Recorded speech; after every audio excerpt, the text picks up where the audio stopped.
Well, we think we are. Mr. Birling. Yes? My name's Pooh.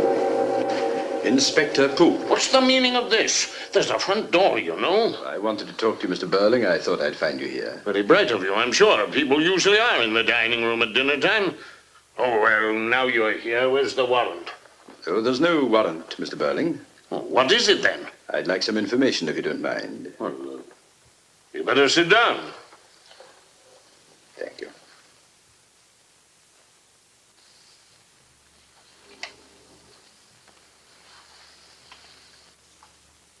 Well? About 2 hours ago, a young woman died in the infirmary. She'd been removed there this afternoon after taking poison. It's believed some strong disinfectant. Oh, how horrible. Yes. Yes, it wasn't a pleasant sight.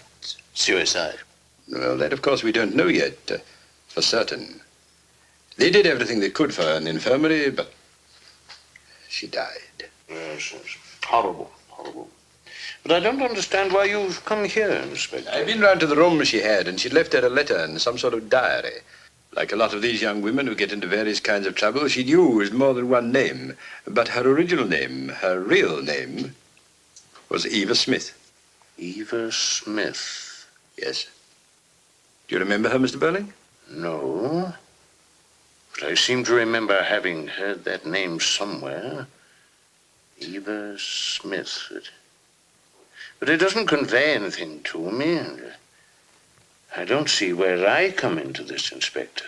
But she was employed in your works, Mr. Birling. Oh, that's it. Well, of course, we've got several hundred young women there, and they keep changing. Ah, but this young woman, Eva Smith, was a bit out of the ordinary. I found a photograph of her in her lodgings. Perhaps this will help you to remember. Any particular reason why we shouldn't see this young woman's photograph, Inspector? There might be. You recognize her now, don't you, Mr. Birling? Yes. I remember her. She was one of my employees. When was this? Oh, a couple of years ago. It must have been the autumn of 1910. About the time we opened our new machine shop. Yes, she was out of the ordinary. An intelligent, good-looking girl. In fact, the foreman told me he was ready to promote her to what we call a leading operator. Head of a small group of girls. Seemed to have quite a bit of spirit.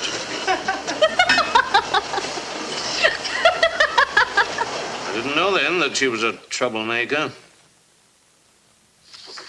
It's only the girls in the light machine shop, isn't it? Not the whole boiling.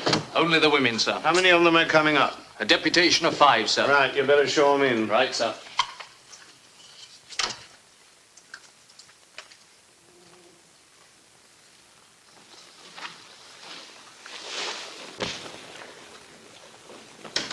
I understand you're dissatisfied with the money you're getting here. Is that so? Yes, sir. How much are they getting at the moment? They're averaging 22 shillings and sixpence a week, sir. Well, that's the usual rate in the industry at present, isn't it? Yes, sir. You see? How much do you think you ought to get? 25 shillings, sir. Well, I'm sorry, but it can't be done. Why can't it be done? Did you say, why can't it be done? Yes. I don't see why I should have to give you an explanation. Well, why are you seeing us then? All right, I'll tell you. If I agreed to your demands, costs would go up 10%. And if costs went up 10%, prices would go up 10%. And we should be unable to sell our goods against our competitors. If that happened, the factory would close down and you would be out of work. Satisfied? No. Well, I'm afraid you'll have to remain unsatisfied. I've told you, we're paying the usual rates. But what if you can't live on them? Well, you'll have to go and work somewhere else. It's a free country, after all. Well, what's the use of that if you can't get work somewhere else? I'm sorry, but that's no concern of mine.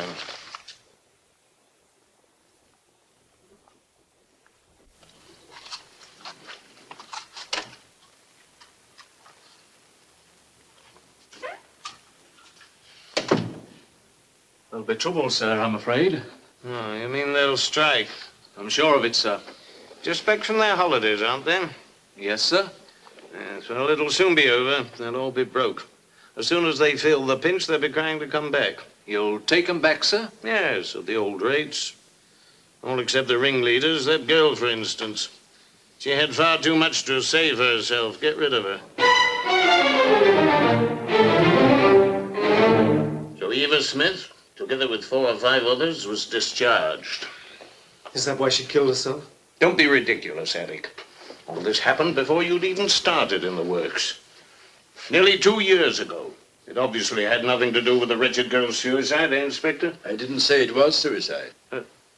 What are you suggesting? I'm not suggesting anything, Mr. Birling. I'm merely trying to trace the facts, the chain of events that led to the death of this girl. But good heavens, man, I can't accept any responsibility. If we were all responsible for everything that happened to people that we'd had anything to do with, well, it would be very awkward, wouldn't it? Oh, yes. Very awkward.